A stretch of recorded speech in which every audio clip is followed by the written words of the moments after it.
Les nouvelles attaques israéliennes ont continué, faisant 20 morts, alors que, comme vous le savez, cette semaine, l'ONU avait décrété ou avait pris une résolution selon laquelle des forces internationales devraient être déployées à Gaza. Un tournant politique important, mais la question demeure. Est-ce que cette étape, cette mesure est susceptible vraiment de faire une différence et de protéger la population gazaoui? Dans quelle mesure on pourrait vraiment compter sur ces forces à la lumière de l'avortement israélien quant au processus de cessez-le-feu ou quant à l'accord de cessez-le-feu. Pour nous donner plus d'éclaircissements, nous avons le plaisir d'avoir au studio son Excellence, Monsieur l'ambassadeur Moataz Ahmadine, ancien représentant permanent de l'Égypte auprès des Nations Unies à New York. Monsieur l'ambassadeur, bonjour et bienvenue avec nous. Bonjour Madame Mahdi, merci pour m'avoir invité. Je vous en prie. En fait, les enfreintes israéliennes à l'accord de cessez-le-feu continuent à un moment où on parle de la reconstruction de Gaza, on parle du déploiement de forces de protection de la paix. Comment peut-on qualifier ce paradoxe, cette contradiction entre les exactions israéliennes et les démarches entreprises par la communauté internationale? Merci pour cette question très importante. En effet, ce que fait Israël n'est pas tout à fait contraire au plan du président Trump. Parce que le plan du président Trump, il prévoit un cessez-le-feu et un retrait limité des forces israéliennes pour permettre à la libération des otages. Et puis, tout est conditionné à des étapes très claires et très concrètes en ce qui concerne les Palestiniens et les médiateurs arabes et musulmans. En ce qui concerne Israël et même les États-Unis, les obligations sont très vagues et très floues. Alors pour ça, Israël ne cache pas ses intentions. Il parle même maintenant de reprendre la guerre et que leur patience en ce qui concerne la force de stabilisation qui a été prévue dans la résolution 2803 du Conseil de sécurité n'est pas sans limite.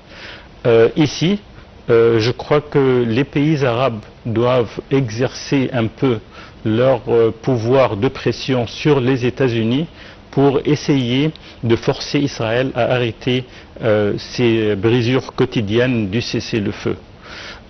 Mais bien sûr, je crains que les États-Unis maintenant regardent ailleurs, ils regardent vers l'Ukraine. Et aussi, la résolution est un peu difficile à établir ou mettre en œuvre dans la pratique.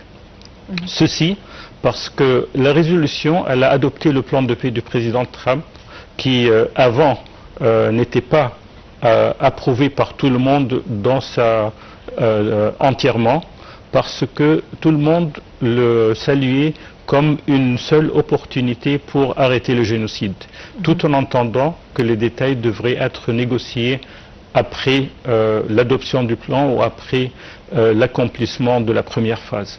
Maintenant que le plan a été adopté au Conseil de sécurité, le Conseil de sécurité a aussi approuvé l'établissement du Conseil de la paix présidé par le président Trump. Pourtant, ce Conseil n'a jamais été formé, il n'a pas encore été établi. Alors c'est un peu bizarre de saluer et d'approuver un Conseil qui n'a pas encore été établi.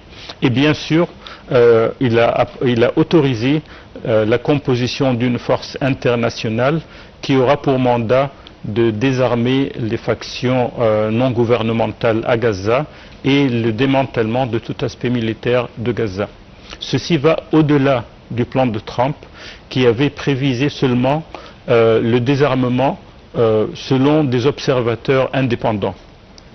Là, il y a encore un problème qui se pose sur le plan ou à propos du plan, car dans les autres résolutions similaires du Conseil de sécurité, les précédents de cette force formée indépendamment du département de maintien de la paix, des opérations de maintien de la paix des Nations Unies et du Conseil de sécurité, sous pression des États-Unis bien sûr, les forces étaient prêtes et même avaient déjà entré dans le terrain, comme en Irak, dans la Bosnie, au Kosovo, en Afghanistan. Mais ici, la force n'est même pas encore formée Et lors de la déclaration du plan le 29 septembre, on n'entendait que des salutations et des intentions de participer. Maintenant, après que le mandat controverse a été approuvé par le Conseil de sécurité, on n'entend plus les intentions de participation, mais plutôt des hésitations et des intentions de non-participation. Alors là, il y a aussi un autre problème fondamental. La force sera confrontée à deux choix. Ou bien protéger la population palestinienne, la population civile, et non pas protéger les forces d'occupation israéliennes. Et donc, elle devrait se déployer sur la ligne de démarcation pour empêcher Israël, comme vous me l'avez demandé tout à l'heure, de briser le cessez-le-feu. Mais l'autre choix, sur lequel Israël, appuyé par les États-Unis, compte, est que la force, si éventuellement elle est formée, devrait s'attaquer directement aux Palestiniens, à la résistance, pour la désarmer et empêcher toute forme de résistance. Là, je crois que la résolution, le plan et même les Nations Unies seront confrontés à un échec spectaculaire, similaire à celui de l'échec de la force d'intervention en Afghanistan, qui avait suivi l'invasion américaine qui était appliquée en 2001, en décembre 2001, comme revanche à l'attaque terroriste contre les deux tours jumelles du centre commercial mondial à New York.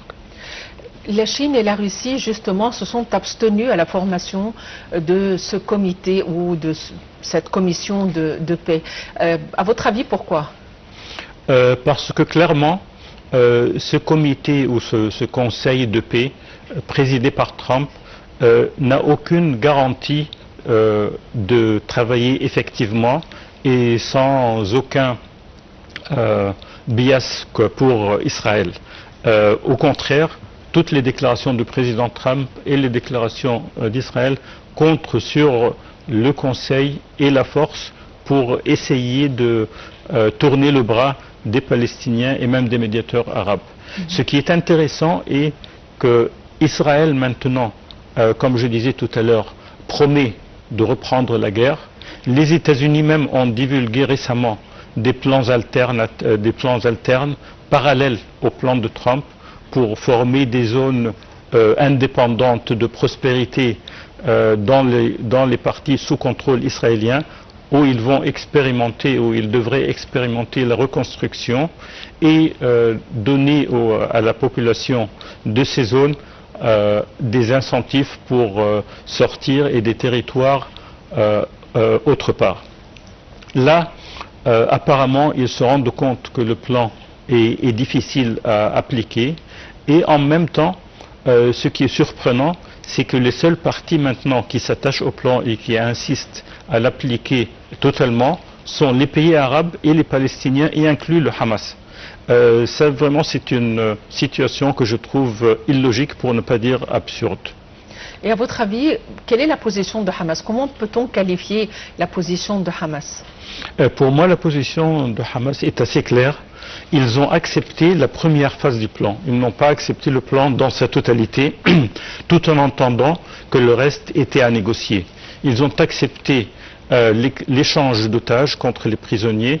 Ils ont accepté le retrait partiel des forces israéliennes, mais ils n'ont jamais accepté à se désarmer, et cela est ce qu'ils ont déclaré récemment, et ils ne cessent de le déclarer. Aussi, le Hamas s'est rendu compte qu'Israël n'applique pas ni le plan ni la résolution, et c'est pour ça peut-être la seule explication pourquoi ils insistent à appliquer le plan dans sa totalité, mais bien sûr tout en entendant que le reste sera à négocier. À votre avis, qu'est-ce qui a fait que les États-Unis, qui étaient témoins de ce génocide et de ce nettoyage ethnique tout au long de 2 années, ont subitement décidé de parrainer un accord de cessez-le-feu sous le parrainage ou la tutelle de Trump? Est-ce qu'on peut considérer ça comme un virement ou ça fait partie d'un plan à long terme, un plan de tergiversation à l'encontre des Palestiniens? Oui, c'est tout au contraire, bien sûr, ça ce n'est pas un virement de position des États-Unis. Ce plan a été rédigé par les assistants de Trump, Steve Witkoff et Jared Kushner, son gendre, avec la collaboration directe de Ron Dermer, le ministre des Affaires stratégiques israélien, et de Tony Blair, bien sûr, l'ancien Premier ministre du Royaume-Uni, qui a été impliqué dans des scandales financiers et qui avait un rôle principal dans l'invasion des États-Unis par les États-Unis de l'Irak en 2003. Alors ce plan, il représente tout ce que Israël voulait, présentant des obligations claires contre le Hamas, les Palestiniens, les médiateurs arabes, sans aucune garantie de la part des Américains, et même conditionnant les quelques obligations très moues d'Israël à des conditions extrêmement difficiles à mettre en œuvre par les Palestiniens, sinon impossibles. Et c'est pour ça que ce n'est pas du tout surprenant de voir Israël essayer de tergiverser et de briser le cessez-le-feu et de continuer à imposer un fait accompli selon lequel elle frappe qui elle veut, où elle veut, quand elle veut. Cela ne s'applique pas seulement à Gaza, mais plutôt au Liban et s'appliquera prochainement à l'Iran, à mon avis. Il faut dire que cette situation a quand même coûté à Israël, c'est-à-dire que ce n'était pas le paradis pour Israël, c'est une situation de conflit, il y a des pertes aussi endurées par le côté israélien. À votre avis, pourquoi est-ce qu'Israël perd cette occasion je ne veux pas dire de faire la paix, mais de faire un cessez-le-feu avec dignité? Est-ce que c'est toujours pour le rêve de l'expansion israélien, ou est-ce que ceci concerne Netanyahou tout précisément et ses problèmes à l'intérieur?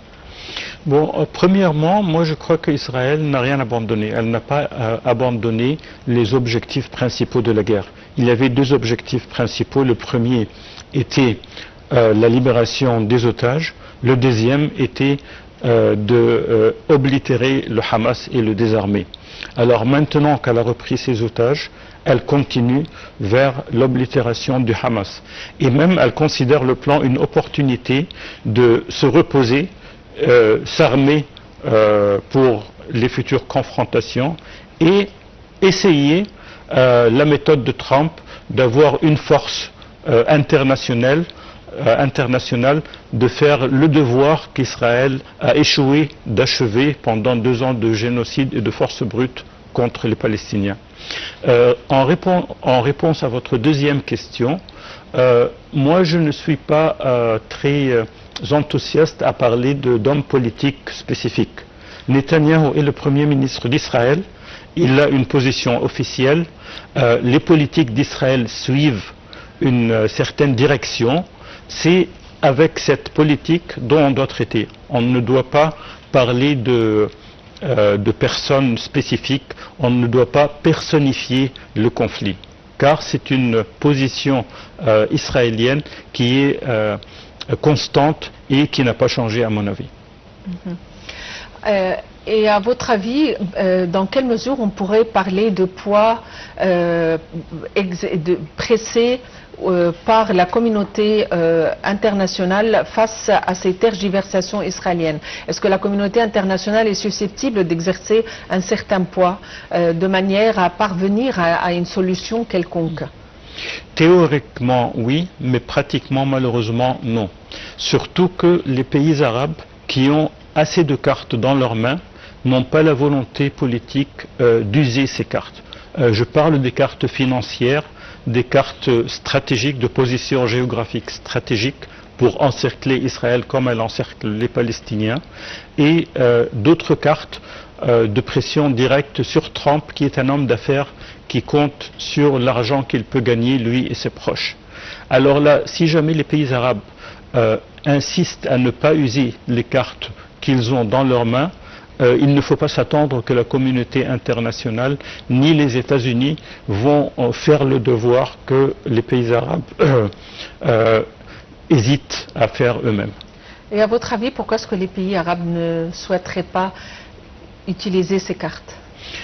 Ils ont leur propre négociations avec les États-Unis, leurs propres calculs qui concernent beaucoup d'autres choses, y compris la situation économique difficile dans quelques pays, la situation sécuritaire précaire dans d'autres pays et la situation régionale volatile dans toute la région.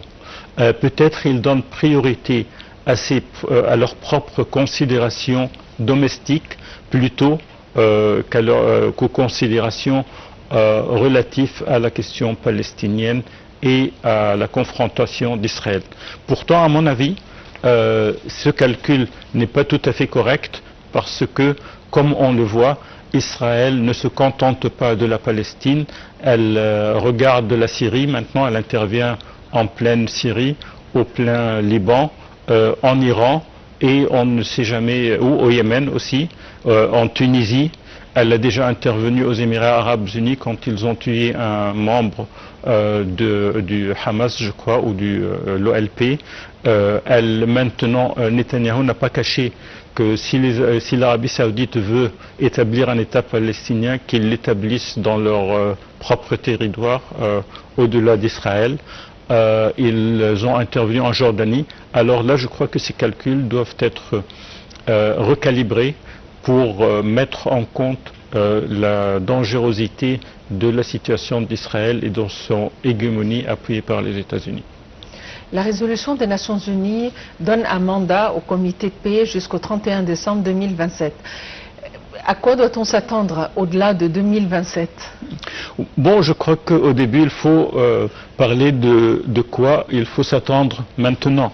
Maintenant, il faut qu'on s'attende à la formation du Conseil, qui, comme d'habitude, le président Trump a déclaré que c'est un très beau conseil, un conseil magnifique, formidable, parce que bien sûr présidé par lui-même, et qu'il sera composé des plus importants chefs d'État à travers le monde, qui, selon lui, font la queue pour y être compris, mais on n'a rien vu jusqu'à maintenant, il n'y a pas de conseil de paix. Il faut s'attendre à la composition de la force, qui, comme je disais tout à l'heure, après être vue avec enthousiasme lors de la déclaration de son idée, maintenant elle est traitée avec beaucoup d'hésitation. Alors il faut s'attendre à la composition et du Conseil et de la force, et puis s'attendre à voir la force, comment elle va se comporter dans le conflit. Après, si jamais éventuellement la force est formée et le Conseil de paix du président Trump est formé lui aussi, alors après la fin de 2027, je crois que le Conseil de sécurité pourrait renouveler le mandat de la force pour un certain nombre d'années, parce que ces idées-là, elles ne sont pas nouvelles, elles ont été exprimées par des experts israéliens et américains depuis le deuxième mois de la guerre. Ils parlaient d'avoir une force de pays arabes et musulmans pour essayer de mettre en œuvre les objectifs israéliens tout en économisant les effectifs et les ressources israéliennes et américaines. Les pays arabes avaient refusé ça au début, et puis dans le sommet arabe à Bahreïn en mars 2024, ils ont mis une condition, que ce soit une force de maintien de paix, qu'ils pourraient penser à participer à une force de maintien de paix par un conseil, par une résolution du Conseil de sécurité. Là, on a une résolution du Conseil de sécurité, mais comme l'envisagent Trump et Netanyahou, ce n'est pas une force de maintien de paix, mais plutôt une force de enforcer la paix ou achever la paix par force. Alors il faut attendre à voir ce qui va se passer, mais moi je ne serais pas surpris que cette force se transforme en un échec spectaculaire, comme la force de l'Afghanistan, qui a commencé par 5000 hommes pour achever un mandat similaire à celui de la force de stabilisation à Gaza.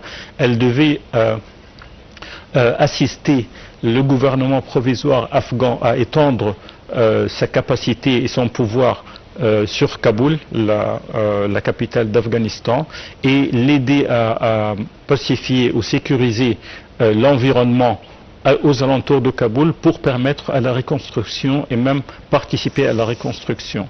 10 ans après, les effectifs se sont multipliés par 30 de 5 000 à 150 000 soldats. L'étendue du pouvoir de la force s'est étendue de Kaboul à tous les territoires afghans, et les pertes en civils ont dépassé 60 000 hommes, sans compter les combattants afghans, ce qui pourrait les faire arriver à plus de 300 000, et en même temps 5 000 morts du côté des forces de l'OTAN qui avaient pris la relève de la force des Nations Unies. Et à la fin, la mission de la force en Afghanistan s'est achevée, et en 2021, il y avait la débandade des forces américaines même et le retour des talibans.